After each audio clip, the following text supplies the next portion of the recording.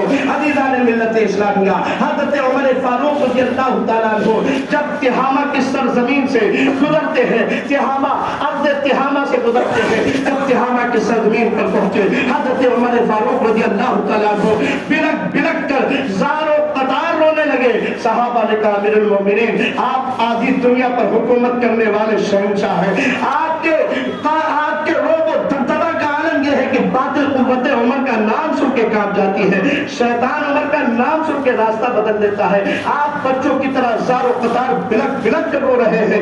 معاملہ کیا ہے؟ حضرت عمر فاروق رضی اللہ تعالیٰ عنہ نے ارشاد فرمایا, لوگوں سنو, مجھے میرا بچپن یاد آ گیا, مجھے میرا اسلام لانے سے پہلے کا زمانہ یاد آ گیا, مجھے وہ زمانہ یاد آ گیا جب میں اسلام نہیں لایا تھا. عزیزان ملت اسلامیہ, آپ فرماتے ہیں یہ وہی تہامہ کی سرزمین ہے, اسی سرزمین پر میرے باپ خطاب نے مجھے 5 اونٹ دیے تھے اور کہا تھا خطاب اے عمر, ان اونٹوں کو ایک لائن میں سیدھا کھڑا کر دو. عزیزان ملت اسلامیہ, حضرت عمر فاروق کہتے ہیں میں آگے والے اونٹ کو سیدھا کرتا تھا تو پیچھے والا اونٹ مڑ جاتا تھا, پیچھے والے کو سیدھا کرتا تو بیچ والا مڑ جاتا, بیچ والے کو صحیح کرتا تو آگے والا ہو جاتا. میں 5 اونٹ کو ایک لائن میں نہیں کھڑا کر پاتا تھا تو میرا باپ خطاب مجھے کہتا تھا تم عرب کے بچے ہو, تم سے 5 اونٹ نہیں سنبھالے جا رہے ہیں. اس کے بعد حضرت عمر فاروق رضی اللہ تعالیٰ زار و قطار ہوتے ہیں اور کہتے ہیں یہ وہی سرزمین ہے کہ جس وقت میں اسلام نہیں لایا تھا, آقا کی غلامی میں نے قبول نہیں کی تھی, 5 اونٹ ہم سے سنبھالے نہیں جاتے تھے. آج جب میں اسلام کے دامن سے وابستہ ہو گیا ہوں تو اللہ نے وہی عزت و وقار عطا فرمایا ہے کہ آدھی دنیا پہ حکومت ہے اور سارے انسان لائن پہ لگے ہوئے. سبحان اللہ. عزیزان ملت اسلامیہ, اسلام نے یہ عزت عطا فرمائی ہے. جب مصر اور یروشلم کا علاقہ فتح ہوا, حضرت ابو عبیدہ ابن جراح رضی اللہ تعالیٰ عنہ جو اس وقت وہاں کے گورنر تھے, انہوں نے حضرت عمر فاروق رضی اللہ تعالیٰ عنہ کو خط لکھا کہ امیر المومنین آپ مکہ مدینہ شریف چھوڑیے اور یہاں مصر اور یروشلم کے علاقے کو آ کے آپ دیکھیے, اللہ نے فتح و نصرت عطا فرمائی ہے. چنانچہ حضرت عمر فاروق رضی اللہ تعالیٰ عنہ مدینہ شریف سے سفر کر کے یروشلم کی طرف جب بڑھتے ہیں تو آپ کے ساتھ کوئی بہت بڑا قافلہ نہیں تھا. عزیزان ملت اسلامیہ, آدھی دنیا کے حاکم تھے سبحان اللہ, وہ جو ہے 23 لاکھ مربع میل پر آپ کی حکمرانی چلتی تھی. لیکن کیا کرتے ہیں, آپ جب نکلنے لگتے ہیں تو آپ کے ساتھ صرف ایک غلام کو لیتے ہیں اور ایک اونٹ لیتے ہیں, بس ایک اونٹ. یہ آدھی دنیا پر حکومت کرنے والے حاکم کا عالم یہ ہے کہ جب سفر کر رہا ہے تو ساتھ میں صرف ایک غلام اور جو ہے ایک اونٹ ہے، اور حضرت عمر کو کوئی جو ہے جان کا خطرہ نہیں ہے، اس لیے کہ وہ جان کا سودا تو مدینے والے آقا سے کر چکے تھے۔ آج ایک ملک کا کوئی پرائم منسٹر بن بیٹھتا ہے تو اس کو جو ہے لاکھوں کی سیکورٹی، کروڑوں جس کی سیکورٹی پر ختم ہو اور راستے میں نکلتا ہے تو جان کا خطرہ نظر آتا ہے۔ ہمارے اسلاف کی تاریخ اٹھا کے دیکھو، آدھی دنیا پہ حکومت ہے اور 23 لاکھ مربع پر حکومت کرنے والے عمر فاروق رضی اللہ تعالیٰ عنہ جب یروشلم کے لیے نکلتے ہیں، ساتھ میں صرف ایک غلام ہے، ایک اونٹ ہے، اور نکل جاتے ہیں۔ جب یہ راستے کا عالم یہ تھا کہ تھوڑی دور اونٹ پر آپ بیٹھتے تھے، آپ کا غلام پیدل چلتا تھا، پھر اس کے بعد آپ کا غلام بیٹھتا تھا، آپ اونٹ کی نکیل کو پکڑ کے آگے آگے چلتے تھے، باری باری سفر کرتے ہوئے۔ جب یروشلم کی سرزمین پر پہنچے، وہاں لوگ استقبال کے لیے کھڑے تھے۔ حضرت عبیدہ ابن جراح، ابو عبیدہ ابن جراح رضی اللہ تعالیٰ عنہ نے اعلان کر دیا تھا حاکم وقت امیر المومنین تشریف لا رہے ہیں۔ لوگ استقبال کے لیے پریشان تھے، لوگ دیکھنے کے لیے پریشان تھے کہ ذرا عمر کی صورت کو دیکھو، جس سے آج پوری دنیا لرزتی نظر آ رہی ہے۔ وقت کے سپر پاور قیصر و کسریٰ بھی کانپتے ہوئے نظر آ رہے ہیں۔ عزیزان ملت اسلامیہ، حضرت عثمان فاروق رضی اللہ تعالیٰ عنہ کی زیارت کے لیے پورا یروشلم تیار تھا، لیکن جب آپ یروشلم کے قریب پہنچتے ہیں، معاملہ یہ تھا کہ اس وقت آپ کے خادم کے اونٹ پر بیٹھنے کی باری تھی، آپ کے پیدل چلنے کی باری تھی۔ عزیزان ملت اسلامیہ، جب لوگوں کی بھیڑ دیکھا تو خادم خود بخود رک جاتا ہے اور کہتا حضور باری تو میری ہے، لیکن میں اپنی مرضی سے باری کو چھوڑ رہا ہوں، آپ امیر المومنین ہیں، آپ اونٹ پہ سوار ہو کے ان لوگوں کے سامنے چلیے، میں اس کی نکیل پکڑ کے آگے آگے چلتا ہوں۔ اللہ اکبر۔ عمر فاروق رضی اللہ تعالیٰ عنہ نے ارشاد فرمایا، عزت سواریوں سے نہیں ملتی ہے، عزت مدینے والے آقا کے دامن کو تھامنے سے ملتی ہے۔ کہا نہیں، ہرگز ایسا نہیں ہو سکتا، تمہاری باری ہے، تم ہی بیٹھ کے چلو۔ اب دیکھو عزیزان ملت اسلامیہ، 23 لاکھ مربع میل کا حاکم عمر فاروق رضی اللہ تعالیٰ عنہ، جس کی شان یہ ہے کہ آقا نے ارشاد فرمایا تھا کہ میرے بعد اگر کوئی نبی ہوتا تو وہ عمر ہوتے، سبحان اللہ۔ عزیزان ملت اسلامیہ، نکیل پکڑ کے آگے آگے جا رہے ہیں۔ آبادی کے لوگوں نے جب دیکھا تو حیران تھے اور انہوں آپس میں چیمے گویا کرنے لگے، کیا یہ وہی عمر فاروق ہے جو اونٹ پہ سوار ہو کے آ رہے ہیں؟ رنگ اتنا کالا ہے، ہونٹ موٹے موٹے ہیں، ارے ان سے زیادہ خوبصورت تو ان کا غلام ہے جو نکیل پکڑ کے آ رہا ہے، جو اونٹ کو پکڑ کے آگے آگے چل رہا ہے۔ عزیزان ملت اسلامیہ، جب لوگوں میں یہ چیمی گوئیاں شروع ہوئی، حضرت ابو عبیدہ رضی اللہ تعالیٰ عنہ نے کہا خبردار لوگوں، دھوکہ مت کھاؤ، یہ انصاف والے عمر کی انصاف کی عدالت ہے، اس لیے انہوں نے انصاف کیا ہے، جو اونٹ پر بیٹھے ہیں وہ امیر المومنین نہیں ہے، جو اونٹ کی نکیل پکڑ کے آگے آگے چل رہے ہیں یہ امیر المومنین ہے۔ عزیزان ملت اسلامیہ، اس طرح انصاف کیا۔ پھر جب آپ ان لوگوں کے بھیڑ میں پہنچے، سب سے پہلے آپ پہنچتے ہی حضرت ابو عبیدہ ابن جراح کو مخاطب کرتے ہوئے ارشاد فرماتے ہیں، اے لوگوں سنو، ہم ذلت والے لوگ تھے، ہم ذلیل قوم تھے، اللہ نے ہمیں عزت اسلام کی بنیاد پر عطا فرمائی ہے، تو ہمیں اسلام کے دامن کو تھام لینا چاہیے اور دوسروں کو چھوڑ دینا۔ آپ ارشاد فرماتے ہیں، لوگوں سنو، ہم ذلیل قوم تھے، ذلیل لوگ تھے، لیکن اللہ نے ہمیں عزت اسلام کی بنیاد پر عطا فرمائی ہے، تو ہمیں اسلام کے دامن کو تھام لینا چاہیے اور دوسروں کے راستے کو چھوڑ دینا چاہیے۔ عزیزان ملت اسلامیہ، آج بھی میں کہتا ہوں کہ اگر آپ عزت و وقار کی زندگی گزارنا چاہتے ہیں تو سچے مسلمان بن جائیے، گوشت کھانے والے سے مسلمان نہ بنیے، خرافات کرنے والے مسلمان نہ بنیے، آقا کے قدموں میں جان کو قربان کرنے والے مسلمان بنیے۔ اسلام کی سربلندی اور اسلام کی عظمت کے لیے اپنے آپ کو تیار رکھیے۔